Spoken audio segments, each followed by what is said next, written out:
Hello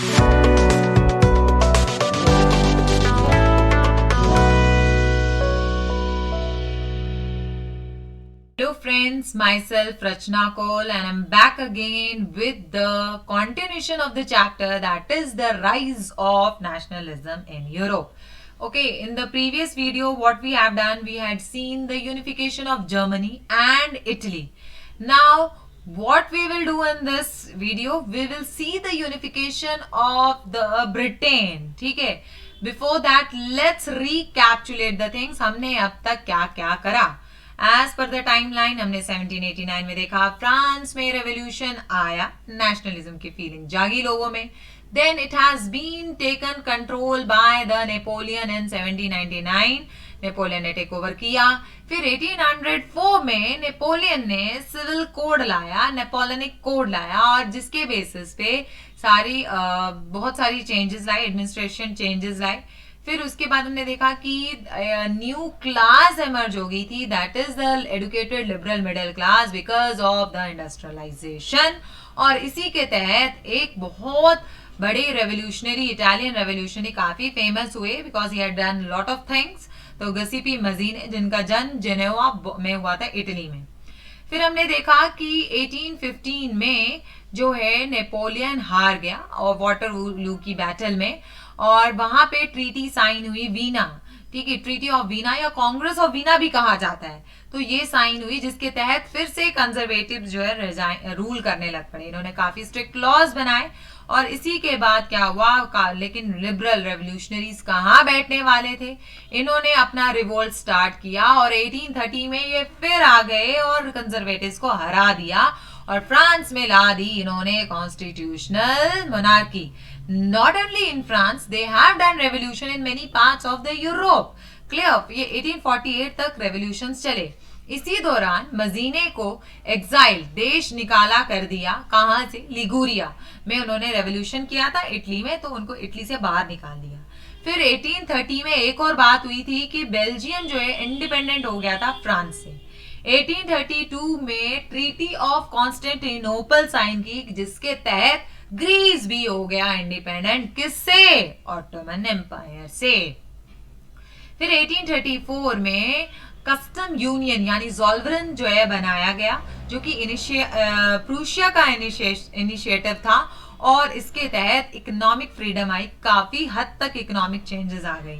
फिर ये दौर चल ही रहा था रेवोल्यूशन का, तो इसमें वीवर्स ने भी रिवोल्ट कर दिया. किसके अगेंस्ट? कॉन्ट्रैक्टर्स. क्यों?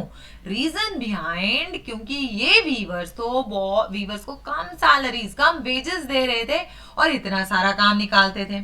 ठीक है, 1848 में क्योंकि बहुत रेवोल्यूशंस का दौर चल रहा था, तो यहाँ पे फ्रेडरिक सूरो ने एक यूटोपियन की पेंटिंग कर डाली, जिसके under people from the various parts of the country holding there countries national flag marching towards the statue of liberty, और बहुत सारे नीचे पड़े थे मुकुट, क्राउन्स, जो डिपिक्ट कर रहा था कि now they are progressing towards the democratic and the republic country. Clear? फिर 1848 में हुआ रेवोल्यूशन फ्रांस में दोबारा, जिसके तहत यहाँ बंद खत्म हो गई कॉन्स्टिट्यूशन बना की. क्यों? क्योंकि लुइस फिलिप भाग गया. लुइस फिलिप क्यों भागा? वो इसीलिए भागा क्योंकि कंट्री को नहीं संभाल पाया. कंट्री की पॉपुलेशन इतनी बढ़ गई, माइग्रेशन, अनएम्प्लॉयमेंट, क्रॉप्स का फेल होना, और तो और फूड के प्राइसेस बढ़ गए थे इतने. इस सबका रिस्पॉन्सिबल बनाया लोगों ने, फ्रांस के लोगों ने, राजा को, क्योंकि वो सब हैंडल कर रहा था. और इसी डर की वजह से, गुस्साई भीड़ की डर की वजह से लुइस फिलिप वहां भाग गया. और इसका फायदा किसने उठाया? Obviously national assembly. और उन्होंने प्रोक्लेम कर दिया भाई फ्रांस एक रिपब्लिक कंट्री है. और इसी के तहत क्या हुआ कि 1848 में शुरू हो चुकी थी, बीज बो चुके थे किसके? यूनिफिकेशन ऑफ जर्मनी के. ऑल्दो ये फेलियर रिवोल्ट था, फेलियर रेवोल्यूशन था, बट स्टिल जो है काफी इसकी तरफ लोग इंस्पायर भी हुए.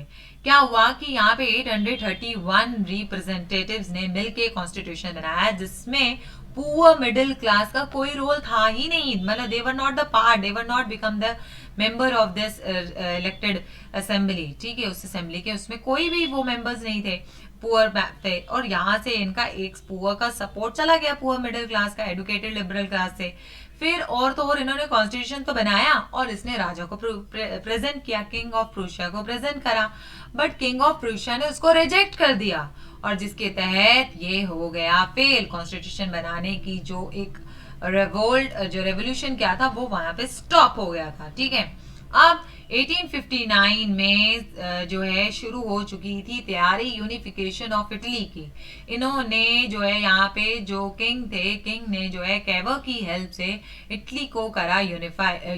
इमैनुअल, विक्टर इमैनुअल II ने जिम्मा उठाया कि मैं अब जो है यूनिफाई करूंगा, तो कैवर की हेल्प से सार्दिनिया पार्लियामेंट का जो चीफ मिनिस्टर थे, उन्होंने ऑस्ट्रिया को जीता 1859 में। फिर 1859 से 70 में जो है इन्होंने पूरा यूनिफाई किया इटली को, और 1861 में जो है इटली का विक्टर इमैनुअल II को जो है इटली का राजा बना दिया गया।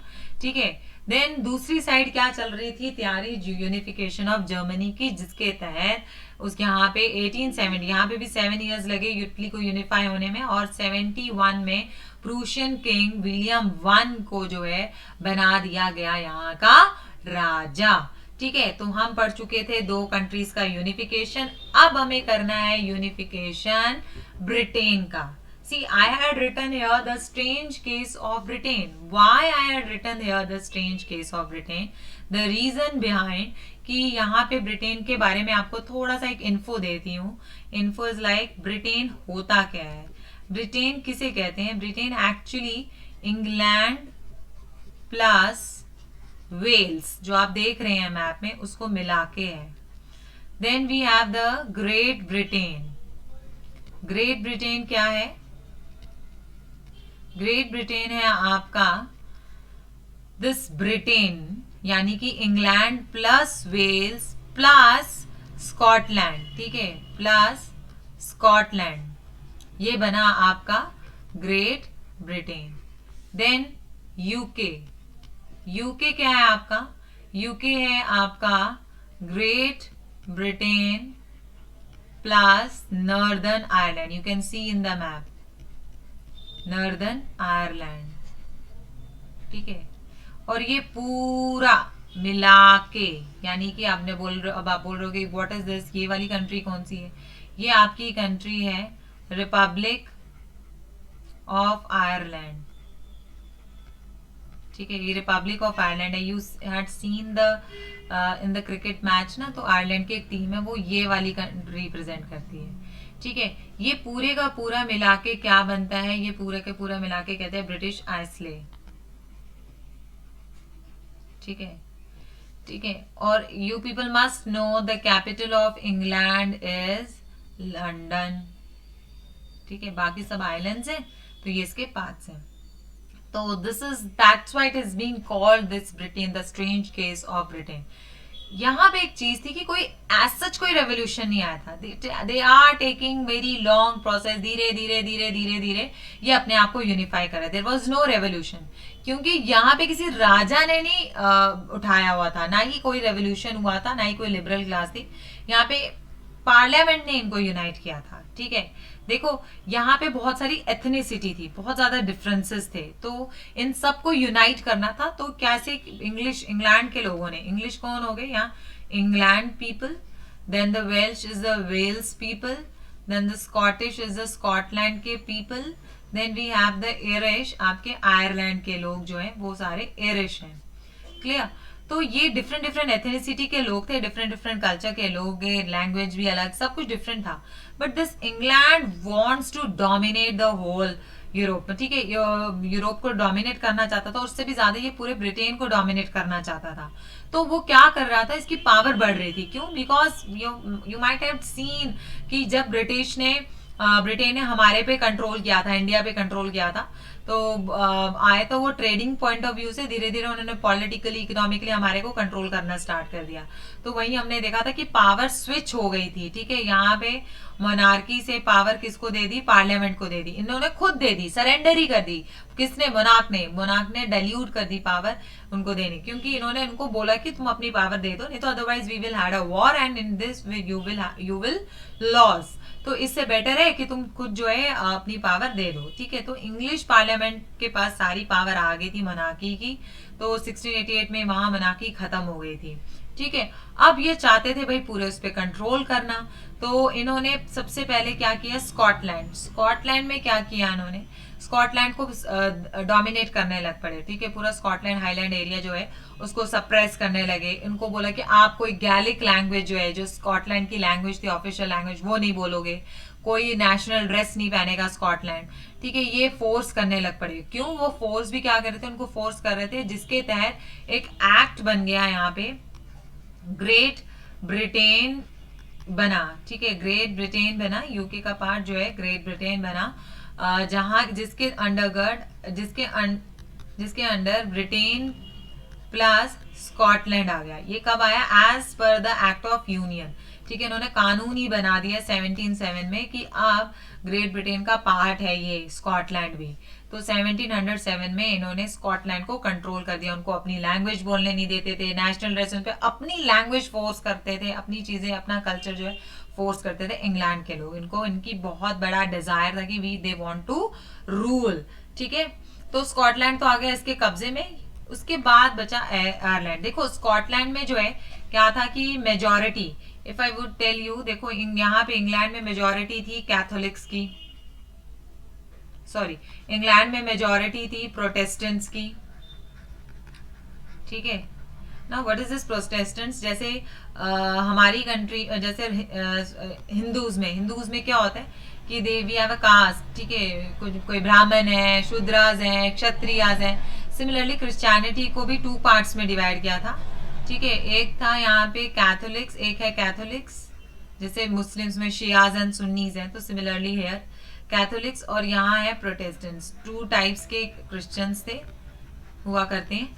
इंग्लैंड में प्रोटेस्टेंट्स डोमिनेट कर रहे थे, स्कॉटलैंड में डोमिनेशन थी कैथोलिक्स की, आयरलैंड में भी डोमिनेशन थी कैथोलिक्स की, ठीक है। तो यहाँ पे क्या किया, स्कॉटलैंड को तो उन्होंने टेक ओवर कर दिया। अब आयरलैंड में क्या है, मेजॉरिटी कैथोलिक्स की थी और माइनॉरिटी प्रोटेस्टेंट्स की थी। इसका फायदा उठाया इंग्लैंड के लोगों ने, बड़ा फेवर करने लगे इंग्लिश पीपल जो है आयरलैंड में, माइनॉरिटी प्रोटेस्टेंट्स के। और इनको भी लगता था, प्रोटेस्टेंट्स को भी लगता था, अरे दे आर मसीहा हैं, ये तो हमारे वेल विशर्स हैं, तो दे फील वेरी ग्रेट, हाँ।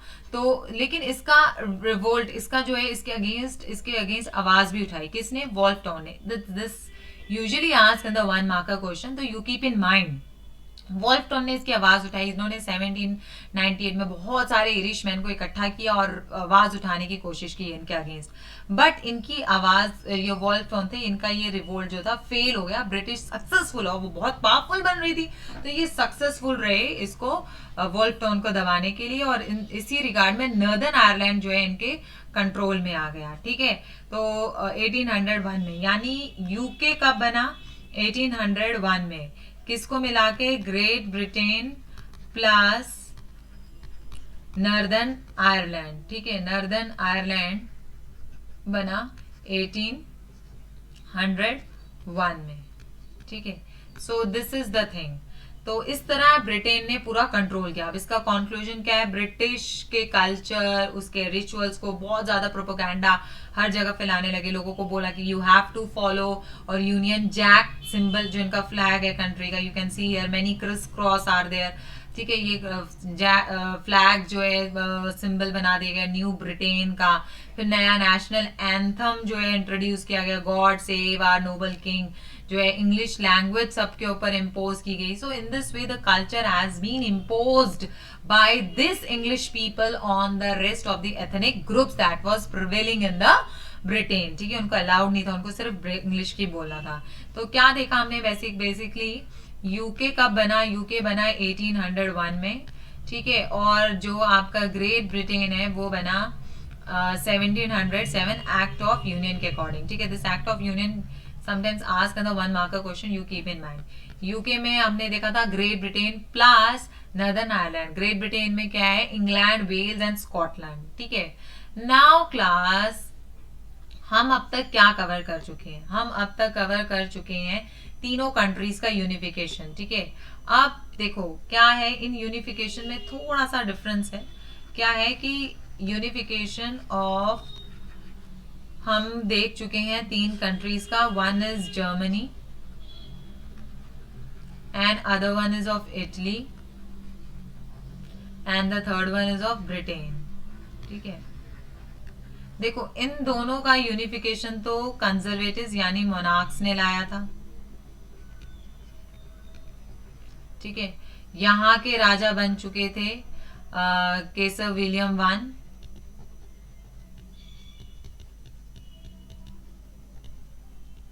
और यहाँ के राजा बन चुके थे विक्टर इमैनुअल टू।